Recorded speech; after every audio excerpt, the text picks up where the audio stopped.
Hey, my name is Chris Chube. I call myself the glamping guy, and I'm here on a walk in the Pike National Forest thinking about you, who's a neighbor of a glamping operator or somebody who aspires to be a glamping operator. They subscribe to my site, and I encourage them to send this video to neighbors who might have some concerns or some questions or maybe even opposition to a glamping operation close by to them. Now, you may be against the glamping operation that's coming to your neighborhood, and honestly, I respect that.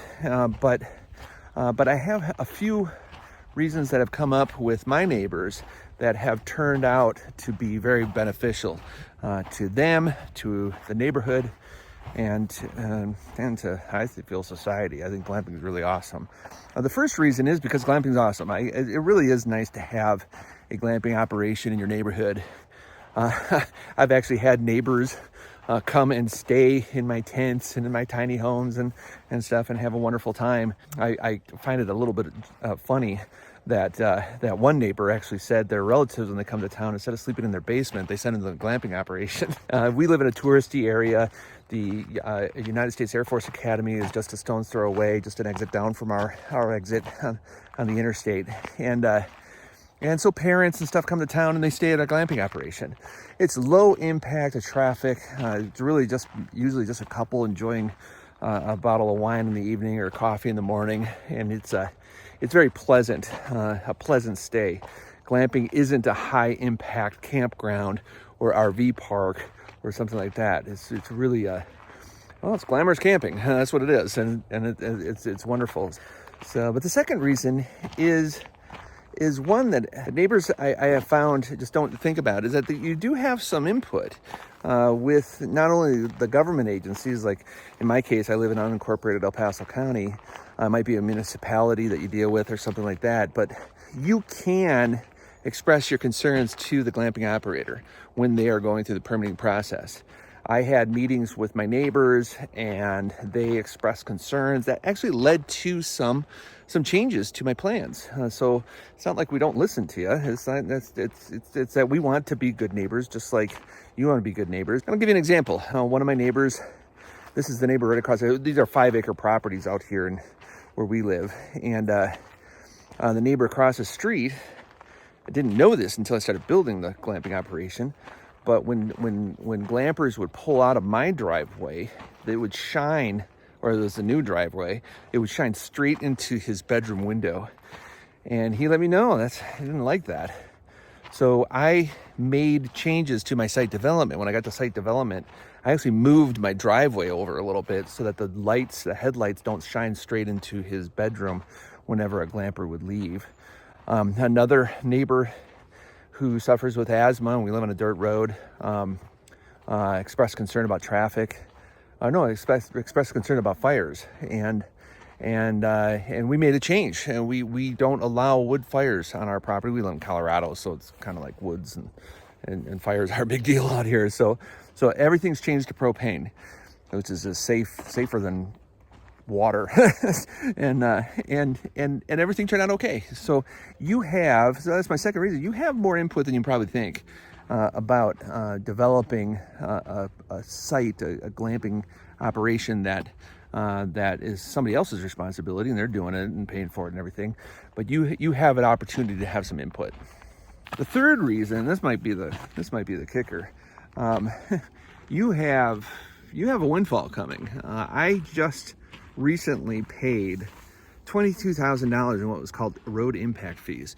It's a tax that most municipalities put on businesses to justify the road improvements that need to happen.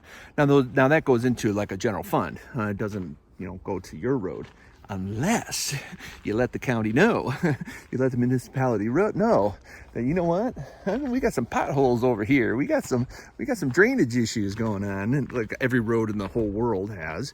And you can request improvements to your road on behalf of your neighborhood.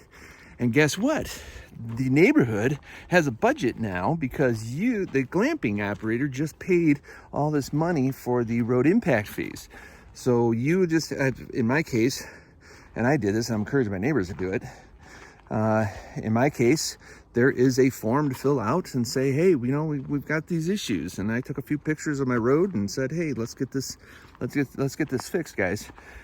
And now, instead of our little corner of the neighborhood out in the middle of nowhere getting forgotten because we only have a few people on our road, they're going to come out, and they're going to come out and improve the roads. So that's a third benefit of having a glamping operation in your neighborhood.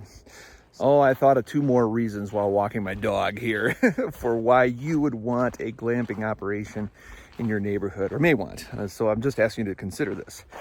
So this is the 4th reason, is because we really are improving the neighborhood, or improving the community. I encourage all of my followers to get involved with the local Chamber of Commerce, to donate to area charities, to maybe even host some events that would benefit the community, and that you're bringing money and revenue and generation into the local community.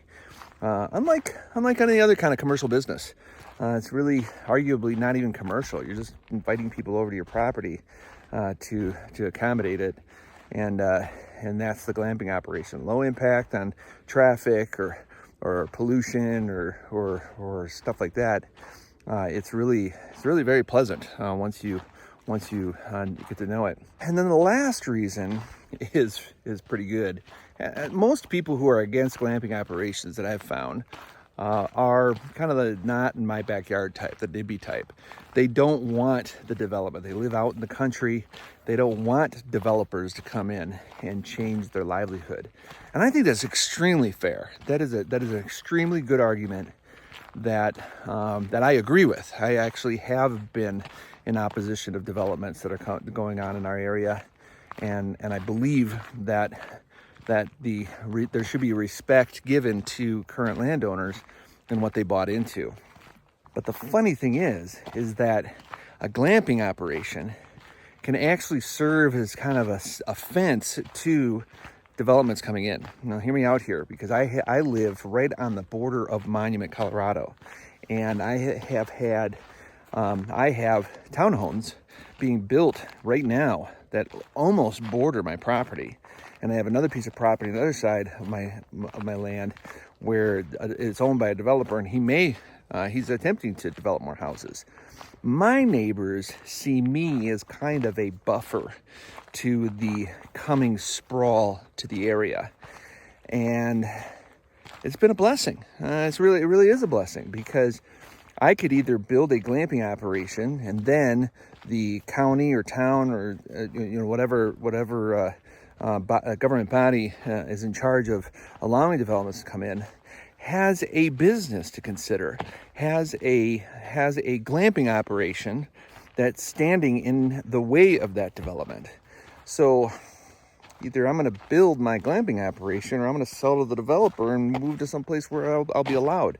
And that's kind of how you should view the glamping operator who wants to put a unique stay on their property and rent it out to guests. It's not that bad of an idea, and it can very much be a blessing to your neighborhood.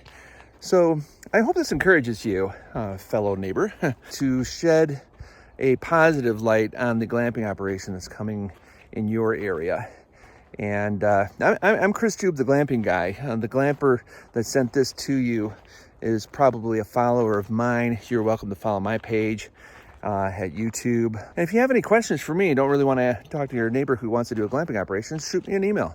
I'd be glad to talk with you. I find this very interesting and find it very encouraging, because glamping is a wonderful way to encourage people to get outdoors, experience nature, and I get to share my property with people who are usually cooped up in an apartment somewhere, or vacationers who are traveling through. So I consider it a good thing that we're doing here for the sake of humanity, and so that's who I am. I'm Chris Tube, the glamping guy. Thanks for listening. Take care.